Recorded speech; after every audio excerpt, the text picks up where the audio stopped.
Bagaimana penanganan ikan yang mati karena latihan militer di laut?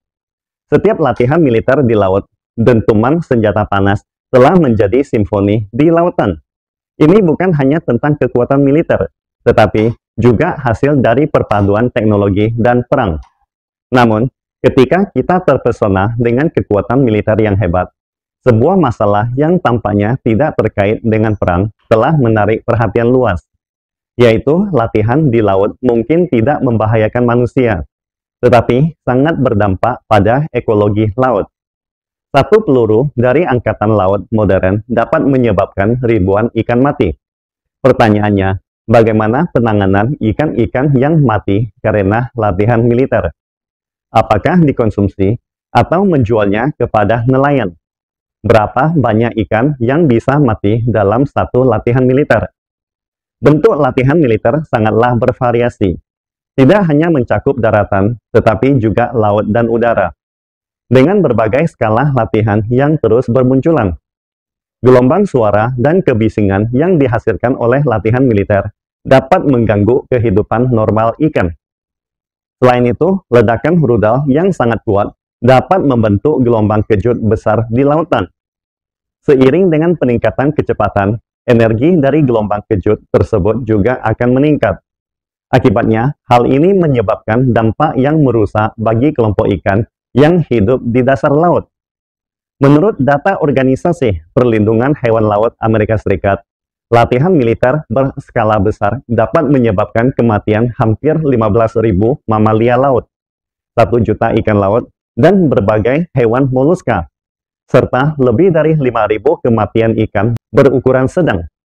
Selain kerusakan langsung yang disebabkan oleh gelombang kejut, zat kimia yang dilepaskan oleh ledakan bom juga dapat menyebabkan kerusakan besar pada kualitas air di area bersangkutan. Aktivitas kapal-kapal perang juga dapat menyebabkan polusi seperti limbah, minyak bekas, dan zat kimia, yang semuanya dapat menimbulkan risiko polusi bagi ikan dan ekosistem laut. Perlu diketahui, bom mengandung berbagai senyawa organik seperti TNT, yang merupakan bahan peledak dengan sifat toksis kronis. Bagi ekosistem laut, kecepatan pelepasan zat kimia ini melebihi kecepatan regenerasi diri air laut. Zat-zat kimia ini bereaksi dengan berbagai zat dalam air laut, menjadi racun mematikan bagi kelompok ikan di lautan. Tahukah Anda, apa dampak jika ikan-ikan ini tidak ditangani dengan baik? Lautan adalah salah satu dari ekosistem terkaya di bumi. Dan jika kita membiarkan ikan-ikan itu mati dan tidak melakukan apapun, akan menyebabkan serangkaian reaksi berantai. Bahkan dapat mengancam keseluruhan keseimbangan ekologi lautan. Yang paling jelas adalah akan menyebabkan penurunan kualitas air laut. Jika ikan-ikan mati dalam jumlah besar tanpa penanganan yang tepat, tubuh mereka akan segera membusuk, menghasilkan limbah beracun dalam air. Limbah ini mengandung sejumlah besar amonia, hidrogen sulfida, dan zat berbahaya lainnya, yang dapat mencemari organisme laut dan kualitas air. Akhirnya, memicu pertumbuhan cepat alga dan bakteri di dalam air, menyebabkan ledakan populasi ganggang. Proses dekomposisi limbah ini akan melepaskan amonia ke dalam air, merusak kualitas air yang beracun bagi ikan lain dan organisme lainnya. Hidrogen sulfida sebagai gas beracun akan lebih lanjut menyebabkan penurunan oksigen di dalam air, sehingga sangat merugikan kehidupan makhluk bawah air. Lebih buruknya lagi, kematian massal ikan dapat merusak rantai makanan di laut. Just FYI, ikan memainkan peran kunci dalam rantai makanan, bukan hanya sebagai sumber makanan utama bagi organisme laut lainnya, tetapi juga sebagai pengatur keseimbangan ekosistem di berbagai tingkatan. Jika banyak ikan mati, rantai makanan di lautan akan terganggu, memungkinkan predator kehilangan sumber makanan yang stabil, dan mengakibatkan kematian yang lebih luas baik hewan maupun tumbuhan. Dan yang lebih menakutkan adalah, kematian massal ikan juga dapat memicu penyebaran patogen laut, Di tubuh ikan yang mati, bakteri, parasit, dan patogen lainnya dapat berkembang biak, membentuk sumber penyebaran penyakit. Ini dapat menimbulkan risiko infeksi bagi organisme lain di laut, bahkan dapat menyebabkan epidemi dalam ekosistem laut. Kematian massal ikan dapat membawa dampak negatif yang sangat signifikan terhadap industri seperti perikanan, pariwisata, dan sebagainya, yang secara langsung merugikan kepentingan ekonomi nelayan dan pembangunan berkelanjutan di bidang perikanan maupun pariwisata. Oleh karena itu, sangatlah penting untuk menangani dengan cepat dan efektif kematian massal ikan ini. Berhubung latihan militer di laut cenderung menyebabkan kematian ikan. Jadi, sebelum melaksanakan aktivitas militer ini, banyak negara biasanya mengambil sejumlah langkah untuk mengurangi dampak terhadap ekosistem laut sebanyak mungkin. Salah satunya adalah dengan menetapkan area perlindungan khusus, membatasi kegiatan latihan di dalam area tersebut, menghindari daerah sensitif seperti habitat ikan, tempat berkembang biak, dan rute migrasi ikan. Dengan cara ini, gangguan terhadap habitat biota laut dapat dikurangi, serta mengurangi kebisingan dan getaran yang dihasilkan oleh latihan militer, sehingga mengurangi dampak negatif pada keanekaragaman hayati laut. Selain itu, ada sebagian negara juga menggunakan teknologi canggih untuk mengontrol limbah yang dihasilkan dari latihan militer, seperti memulihkan sisa bom dan mengurus kelompok ikan yang mati akibat ledakan.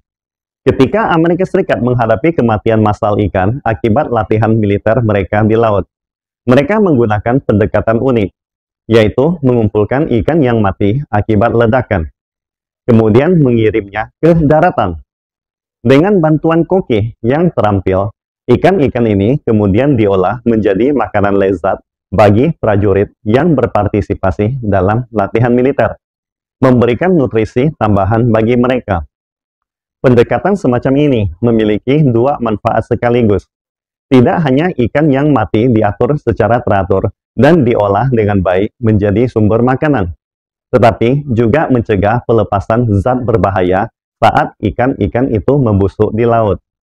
Meskipun pendekatan ini berhasil mengurangi masalah dalam batas tertentu, namun jumlah ikan yang mati setelah setiap latihan militer tetaplah besar, apalagi nafsu makan prajurit pun terbatas, sehingga sebagian ikan yang mati tidak dapat sepenuhnya ditangani dengan baik. Oleh karena itu, sebelum latihan militer besar Tiongkok akan berusaha mengusir kelompok ikan dari area latihan tersebut, seperti menggunakan gelombang ultrasonik di kapal perang untuk mengusir kelompok ikan, sehingga mengurangi kerusakan terhadap lingkungan ekologi laut. Selama latihan, para tim profesional akan segera melakukan pemantauan dan evaluasi di lokasi latihan.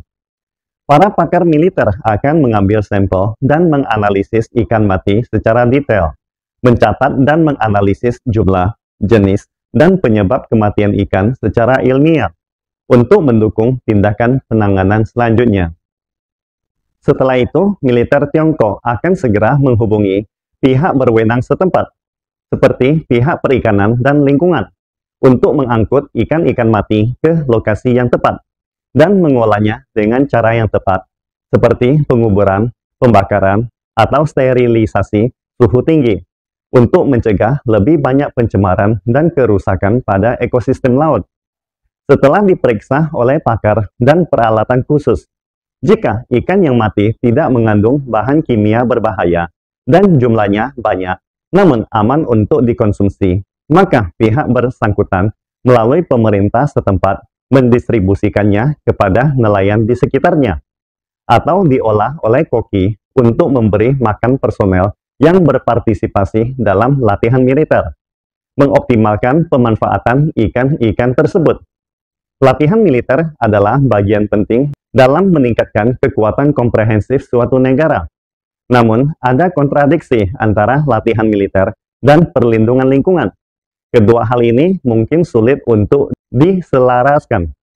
Jadi, bagaimana menemukan keseimbangan antara keduanya adalah tantangan yang perlu dihadapi oleh semua negara. Pastikan Anda subscribe dan follow akun ini supaya senantiasa mendapatkan info terbaru tentang teknologi terkini AI berkaitan. Salam Indonesia Maju!